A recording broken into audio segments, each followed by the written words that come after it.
My guest today is Missy Pfohl Smith. She is the artistic director of BIODANCE, a dance company here in Rochester. Welcome, Missy. Thank you so much for coming in. Thanks for having me. Glad you could do this. BIODANCE is a wonderful company. Tell us a little how you got started. Thank you. I started the company when I was still living in New York City. Oh. And I had been dancing professionally for a number of years there. And, you know, I as a professional dancer, I didn't have a lot of time to do my own work. So eventually I decided to go back to graduate school. And when I did that, I decided I wanted to do work that was, you know, certainly my own voice, but also that had some sense of social consciousness. And so that was about 2002 that the company got started. And then I moved to Rochester in 2004. And it took some time to meet, you know, new dancers and kind of form a company again in a totally different, you know, city. And so our first full-length concert, our first full, you know, debut, I guess, was 2006. So almost 10 years now. Almost 10 years and growing. Since the relocation, yeah. That's marvelous. Now, when you say dancers, are these students or no, not for BIODANCE? Right. So, no, none of them are students, and I love my students that I teach, but I do want to keep a separation in a way. I certainly have worked with students who have graduated and stayed in the area. A few have come into my company that way, but others I've met through, you know, having community classes in Rochester. Through, there's been a few graduate students who've gone through Brockport, for example, or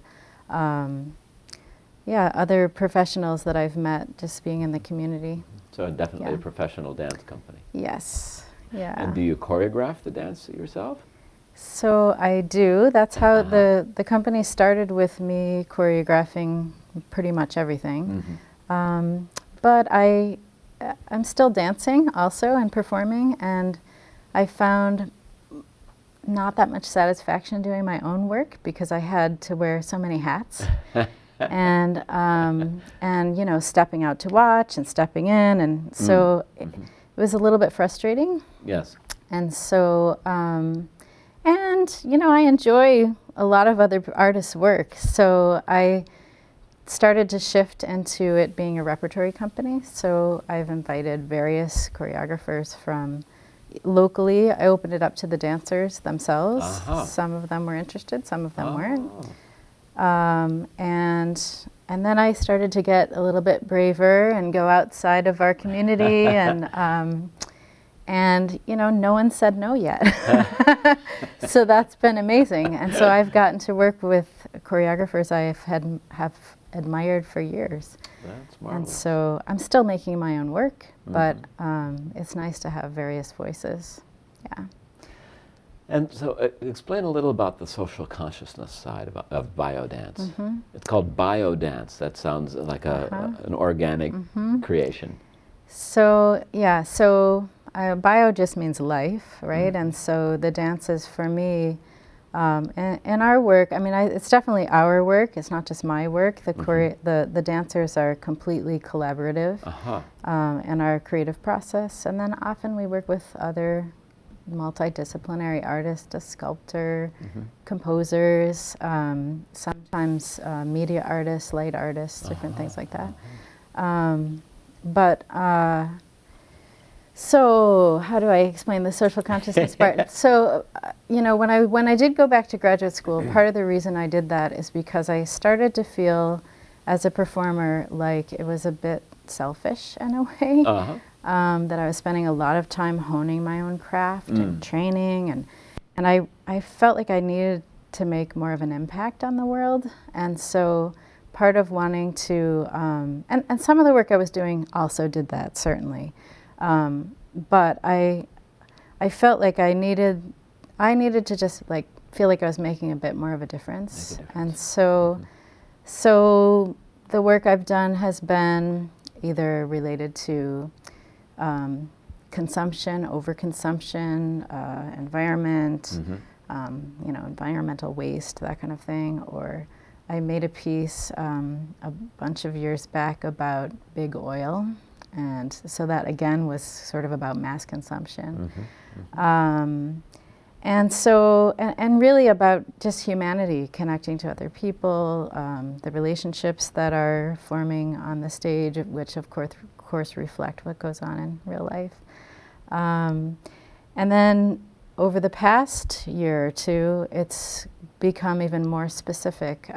I've been doing a social justice series and developing work of my own. The most recent piece is called Indifference, and it's in/difference, so it's about difference, right? And about how indifference can be so dangerous, and about how we don't often listen to each other, like take the time and, like what we're doing, look at each other and actually talk and listen to each other.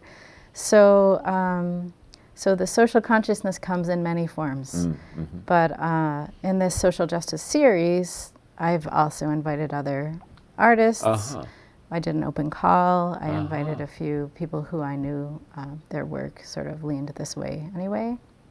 And it's been a really kind of an amazing series because the work is not just about, you know, beautiful dancing, although I think that's there too.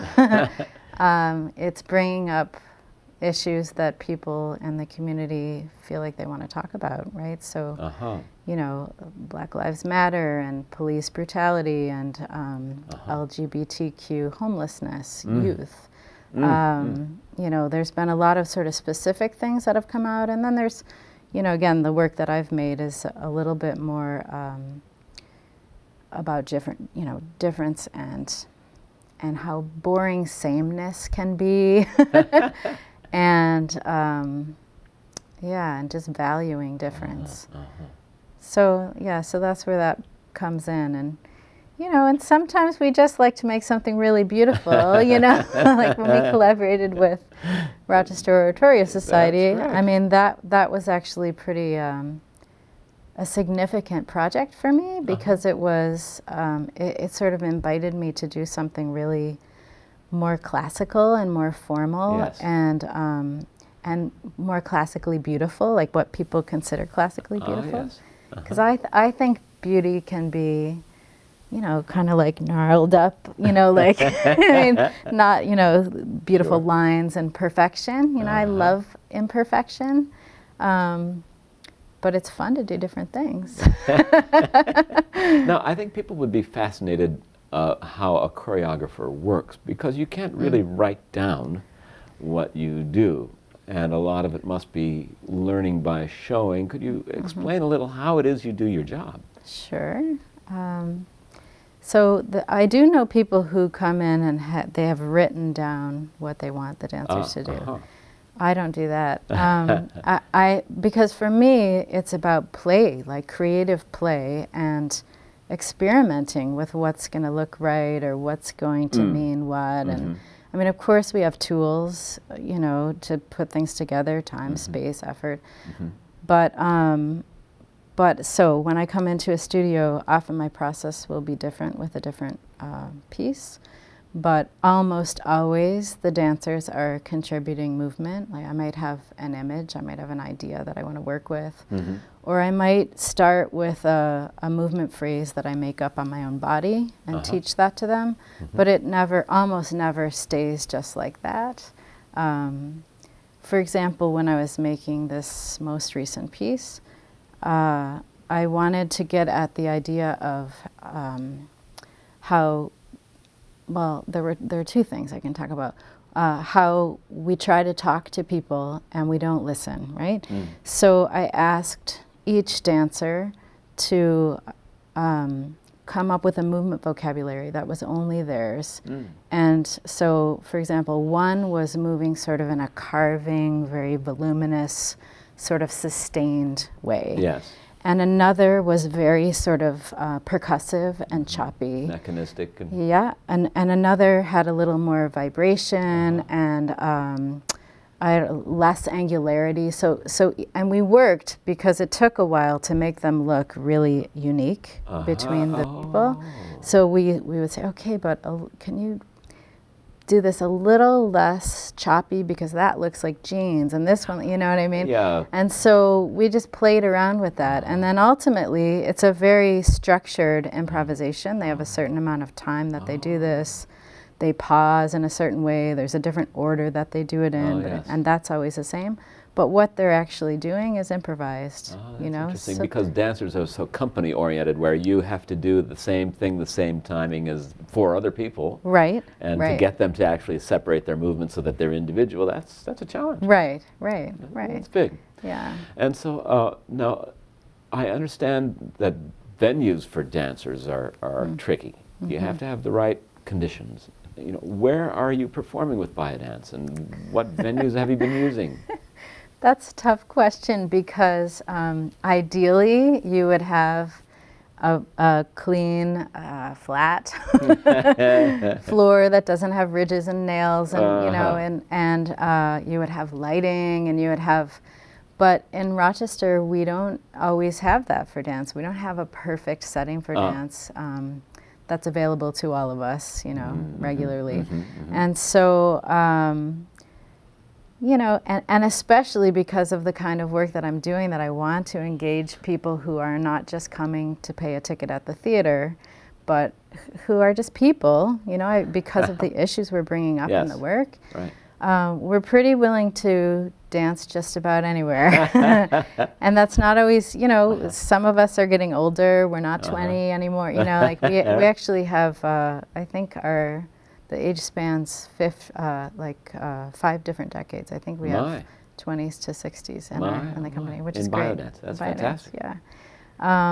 So it's not always easy on our bodies, but it's worth it, I think, because of how we can make then the work accessible and intimate sometimes, which looks very different from being separated on a stage. Sometimes we've done the same work, you know, with lights and full production costumes, like, you know, looking really like great. And then we do the same piece in a library.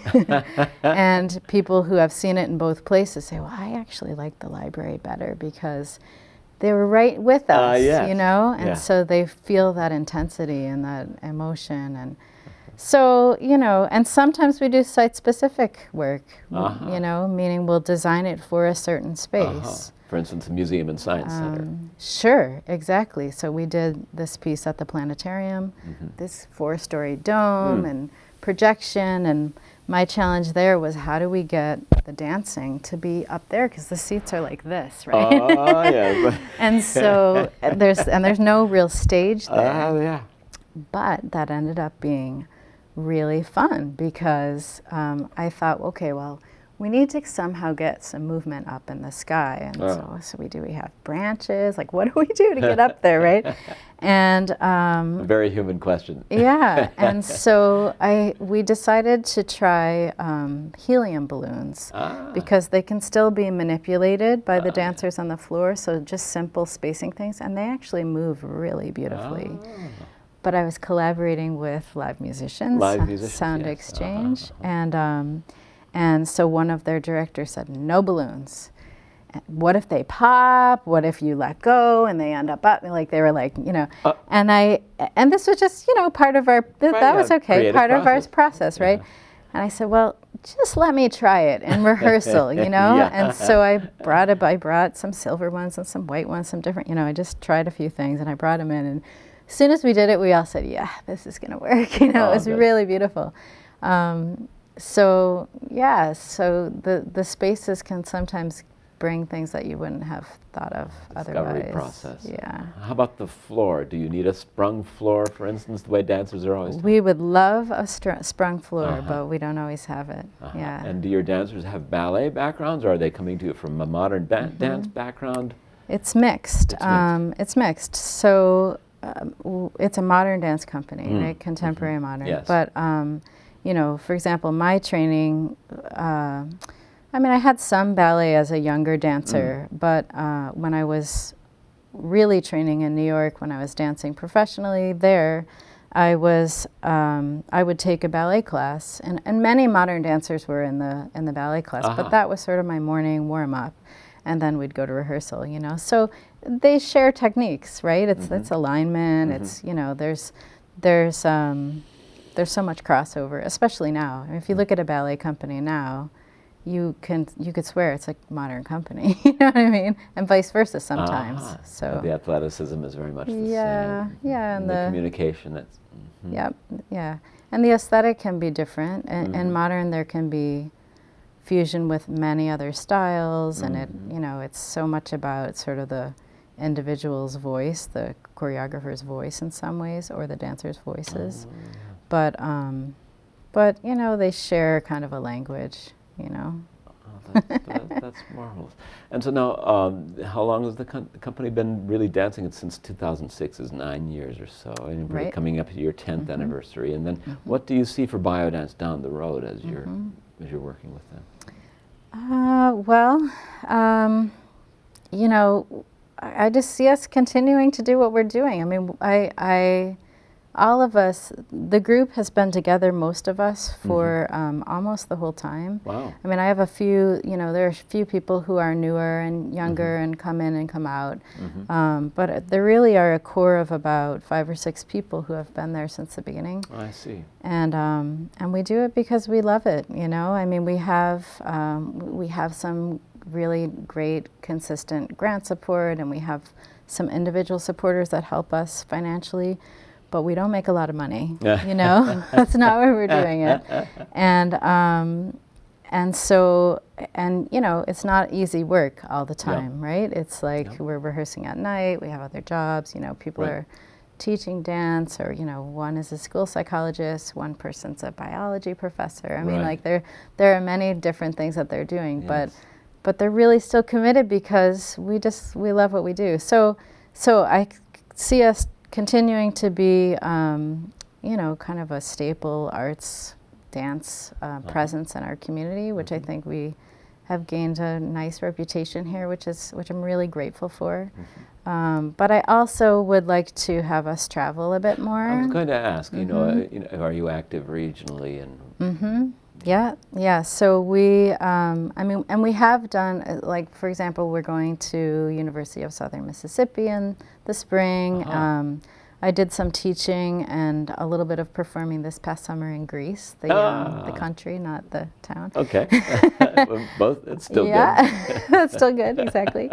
And I'm talking now with a company who also does some socially conscious work in Alaska.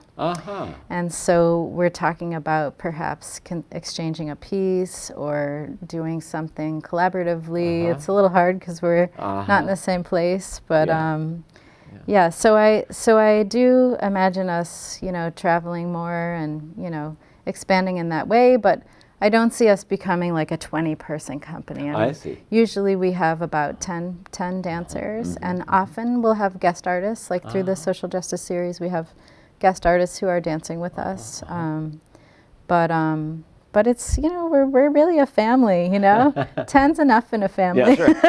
I think many people would argue for that. So now, you mentioned social justice. Is there writing, or is there documentary support material, or is there curatorial information that goes along with your production? So yes, we have. So some of the artists have written like program notes to sort of give some context to the work. I see. Which sometimes I don't like doing that all the time because it gives so much away, and I like the audience to be able to come away with their own relationship to the work or interpretation of the work and that kind of thing. But in this particular framework, I think it makes sense because there are specific things going on in the world that we want to address, and we want that to be clear. And so in some of the work, there's text, we're speaking. Oh, really? So that helps give it, you know, a little more specificity. Yeah. But not all of the work. And so it's hard in dance because it can be kind of abstract. And someone who's used to looking at a lot of dance knows how to, you know, see the meaning in it. But for many people, it sort of looks like a whole bunch of movement, and they don't really know what to think of it. So, I think sometimes some guidance there, and, which is partly why these community performances that we're doing, at senior centers, hospitals, libraries, things like that. Oh, you're doing those? We're doing those so that we can also then talk. We're not just not just a formal performance where you're separate from the audience, but we're wonderful. Meeting them, we're inviting them to respond, we're inviting them to ask questions.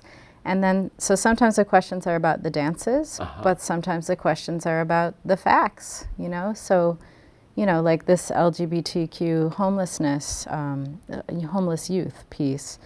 There's a lot of kind of frightening statistics that this isn't a piece that I made, but one of the guest artists who used to be my student at U of R, actually. And so people are curious, I find, generally, and sometimes that indifference also has to do with ignorance. So it's sort of a process of sharing information, of education, and then hopefully also inquiry, conversation, listening, understanding, right? I mean, hopefully. So an audience member could appreciate this on several levels, an intellectual level and a social topicality, and then just the beauty of the dance. Sure. And the creativity of it. I always, when I've seen BIODANCE perform in a small venue, I've been amazed by how much the feeling of the bodies moving is communicated to somebody watching, as it's as if your own body is responding into the movement. You can barely keep yourself from moving along. Is that something that you encourage and sure, engender in absolutely. Others? I mean, I find that's how I watch a performance. Even I was at one of your performances recently, and I felt like I never was still the whole time because, there's so much movement there. And so, absolutely.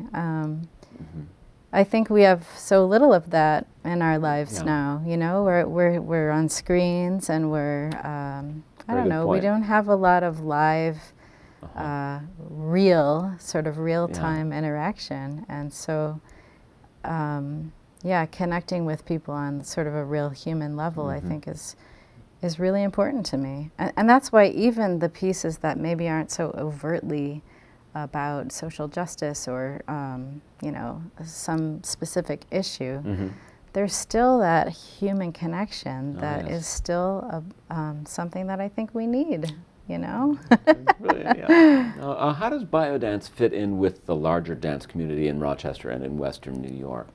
I noticed that you collaborate with other companies. So we, for a while, we had an organization called Rochester Contemporary Dance Collective. And it was a number of choreographers and companies who would come together and have feedback showings where we would share our work and talk about it, in process so that we could make the work better, for everybody, which was fantastic. It was called Dance Dialogues. Dance Dialogues. And so over a number of years, that ended, but it's not completely dead. There's still a network of people, and we're still connected with one another. And we are talking about revitalizing that, maybe not in the same exact way, but at least that process. So there's that. And, there's a lot of dance in Rochester, actually, a lot of excellent dance, I think. And so, we're proud to be part of this particular community. I mean, I was worried coming from New York to Rochester that I would be in more of a void, that I wouldn't get to, but I found that that's really not true. And especially because there's so many good educational dance programs in the area. Oh, I see. There's a lot of vibrancy, there's a lot of guests that come through. And also, I think that we, aside from collaborating with other dance companies, I mean, we've shared concerts, we've done benefits for various reasons, so there's a lot of community in the dance world here. But also, we've been collaborating with some visual artists and doing some other sort of site-specific kind of performance art, gallery kind of pieces, which changes the way the dance and the choreography can be, because our space might be, you know, as almost as small as this area we're sitting in. So that changes what's possible. But again, it's like the balloons, like that opens doors in different ways, you know. So artists like to work within limits. Yeah, exactly. And I think, you know, the more you connect with other people, you know, like when we collaborated together, when, you know, I'm working with a photographer who, like an art photographer. She's not taking photos of us. Not she's a portraitist. She's not portraits or even dance photos. But we're curating this 2 evenings of kind of multi-disciplinary work. So some is dance, some is live performance, some will be video projections, some will be, you know, and so all of that builds community, because this is work I wouldn't necessarily go see myself, right? But now I'm really interested in what they're doing and how they're doing it and why they're making these choices, and it's affecting my own creative process. No kidding. Because, you know, my initial ideas when I saw the space have completely changed now, because, you know, and influenced by the ways in which other people are considering things, and so that's exciting. Very. Yeah. Well, it's neat for a company of 10 and with, you know, admittedly limited resources to be engendering new works and, you know, creating new new methods of dance. Right. And I think that's partly why they stay, because we do different things each year, you know. I don't know, I'm pretty open, I think, to ideas, so that's helpful. And not everyone is. Some people say, like, no, I need, these are the parameters, I need a sprint. And there's good reason for that, you know. Sometimes the work can be really demanding, a lot of jumping, you know, there's good reason why you need a certain level of quality in terms of your floor, your space. But I've already explained why I value some of these other things that maybe means we don't jump as much. Well, that's okay with me. And other people come with a concept in advance, like this is going to be Jerome Robbins or Balanchine or Elizabeth Streb. Yes, exactly. That's fantastic. Yeah. Well, it's interesting you mentioned young artists. Are you developing dancers as well as developing new works? How are you doing that?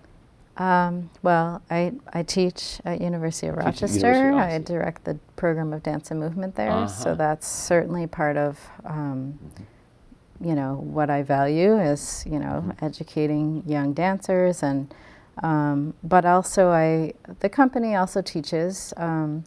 We did one summer intensive that was, you know, all day, every day for a week, and we had artists.